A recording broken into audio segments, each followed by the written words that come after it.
বিভিন্ন ধরনের নাগেটস খেতে আমরা সকলেই খুব পছন্দ করি। আমি আপনাদের সাথে আগে শেয়ার করেছিলাম সোয়াবিনের একটা বাটার রেসিপি। সেই সোয়াবিন বাটা আমার কাছে অনেকটাই বেঁচে গেছিলো। সেটা দিয়ে আমি কিভাবে সোয়াবিনের নাগেটস বানালাম সেটাই আজকে আপনাদের সাথে শেয়ার করলাম।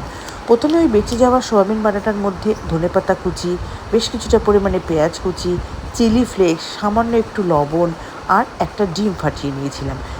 ডিমটাকে দিয়ে সয়াবিন বাটাটাকে ভালো করে মেখে নিয়ে তার মধ্যে আমি দিয়ে দিয়েছিলাম ব্রেড ক্রাম্বস দিয়ে ওটাকে ভালো করে মেখে নিয়েছিলাম। নিয়ে চৌকো চৌকো নাগেটসের আকারে গড়ে নিয়েছিলাম।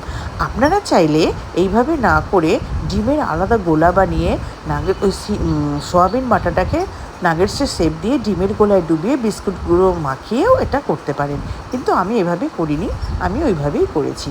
তারপরে কড়াইতে সাদা তেল গরম করে ওটা গ্যাসটাকে লো ফ্লেমে রেখে ওই সয়াবিনের নাগেটসগুলোকে মিডিয়াম টু লো ফ্লেমে পুরো লাল করে ভেজে নিয়েছিলাম।